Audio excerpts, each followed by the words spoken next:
only do I apologize to Secretary Clinton, and I hope we can work together on an independent investigation from day one, I want to apologize to my supporters.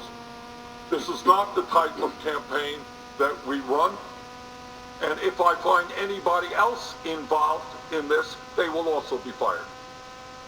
He's apologizing to everybody. Oh, yeah. Everybody. So who won this non-controversy? I have to say Hillary Clinton probably did at the end of the day, because she really did. She just decided this wasn't in her benefit to really turn the screws on Bernie Sanders on this. And the fact that he apologized, listen, those of us who were covering this on Friday when it broke, were saying, okay, at least the debate's going to be, we'll have this moment in the debate that might create some tension right off the bat. Completely diffused, and it even seemed to catch Martin O'Malley off guard, because he had this thing about bickering, and there wasn't any bickering. There was just a lot of apologizing and accepting apologies. So it really, as you said, it was a scandal that wasn't. Phil, the campaign, his own campaign, was way out in front of where Bernie Sanders was himself. Right. They didn't actually align messages going into the debate. I think 30 minutes before the debate, Tad Devine, a senior advisor, shot out a tweet basically comparing the mistake they made to the level of the nowhere near the level of the mistake Hillary Clinton made to Iraq, which I think was an escalation that caught a lot of us off guard, and as Jackie said, got our hopes up for a big debate, a tense debate, and then nothing actually happened. And so my lifelong dream of 3 hours of debate over the intricacies of voter targeting programs disappeared very, very quickly. I mean, this is done, finished, completely gone. We're not going to hear about this anymore? Well, Bernie Sanders, interestingly, has had two opportunities in these debates to go after Hillary Clinton on kind of tech issues, right? And he declined this time again. So we haven't really seen him put up a big fight against her.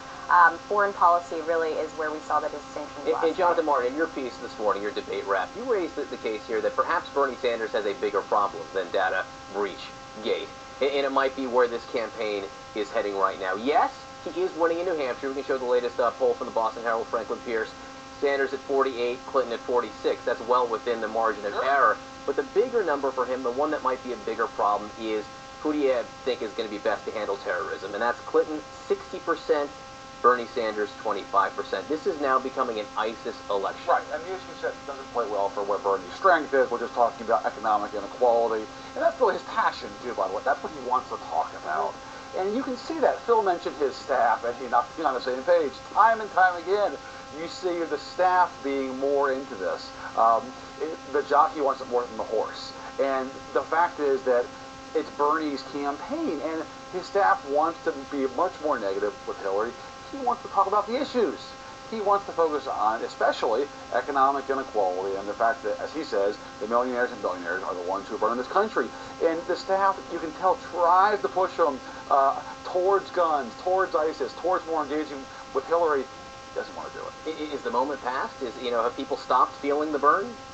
I don't know if the moment has passed, but Jonathan's right. He tries to use, if you saw this a couple times during the debate, that he'd be asked about one thing and he'd bring it back to his economic issue, because that's who the people who like him, the people who support him, some of the more prominent people that I was talking to last week, they love that this is his economic message, and they want him to talk about it. So he's playing to his base. And it's interesting. It allowed Hillary Clinton in this debate to turn her focus from Bernie Sanders really to the Republicans and really to Donald Trump. She talked about that every chance she gets. Now, what is Donald Trump talking about right now? Well,